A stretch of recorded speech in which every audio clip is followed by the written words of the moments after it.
မျောမြင်ကြီးတဲ့လူဉာဏ်ရှိတဲ့လူဆိုတာပတ်ဝန်းကျင်ကထွက်လာတဲ့ချီးမွမ်းခြင်းကဲ့ရဲ့ခြင်းစကားသံတွေကိုမတုံလှုပ်သင့်ဘူးတဲ့ဥပမာဘာနဲ့တူလဲဆိုရင်တခဲနဲ့ကြောက်သားနဲ့ပြီးတဲ့ကြောက်တောင်ကြီးဟာအရက်လေးမျက်နှာကတိုက်ခတ်လာတဲ့လေတို့ကြောင့်မတုံလှုပ်တယ်လို့မျိုးပဲတဲ့ဉာဏ်ရှိတဲ့လူဆိုတာအဲ့ဒါပတ်ဝန်းကျင်ကလေသူများရဲ့လှုပ်ရှားကနေပြီးတော့အတန်တီးဟူသောလေတွေကတော့ကိုယ့်စီကိုတိုက်ခတ်လာမှာပဲလေ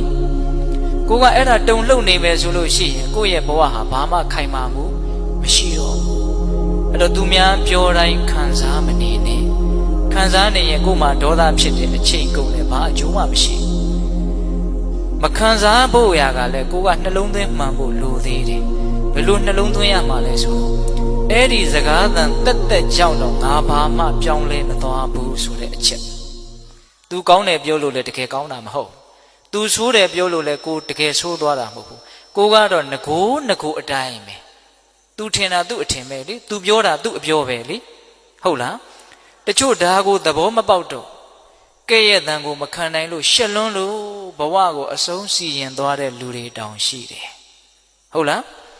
ချီးမွမ်းတန်တွေကိုမခံနိုင်လို့အောက်ခြေတွေလော့ပြီးတော့တဲဟုတ်တဲ့ငါပဲဆိုပြီးတော့မတူမတန်တယ်လို့ပတ်ဝန်းကျင်ကိုဆက်သန်သည့်အထိမိုက်မဲတဲ့လူတွေရှိတယ်ချီးမွမ်းခြင်းကဲ့ရဲ့ခြင်းလေပြင်းကြားမှာမရှုမလားကြဆုံးသွားတာဟုတ်လားဒါကြောင့်ဘေးကဘာပြောဒါလေးနဲ့ပတ်သက်ပြီးတော့အတူယူစရာအားကျစရာလေးဦးဇင်းတို့ပြောပြခြင်းတယ်မြတ်စွာဘုရားလက်ထက်ကယဟန်တော်လေးတစ်ပါး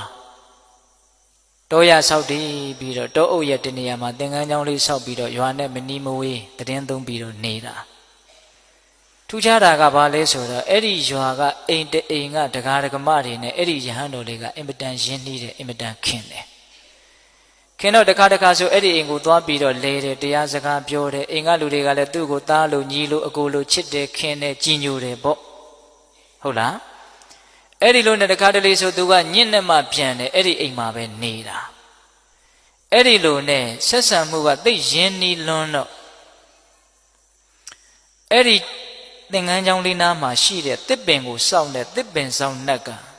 စိုးရိမ်တယ်ဒီယဟန်လေးရဲ့ပုံမှာသူကမေတ္တာရှိတယ်ဗျဒီယဟန်လေးအဲ့ဒီအိမ်ကိုအင်မတန်ရင်းနှီးတာပဲရင်းနှီးလွန်းအားကြီးပြီးတော့ပျက်စီးသွားရင်တော့ဒုက္ခ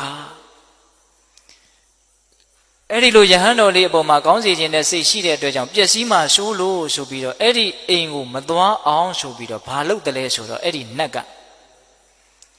အဲ့ဒီယဟန်တော်လေးနဲ့ရင်းနှီးတဲ့အိမ်ကဒကမဟန်ဖန်ဆင်း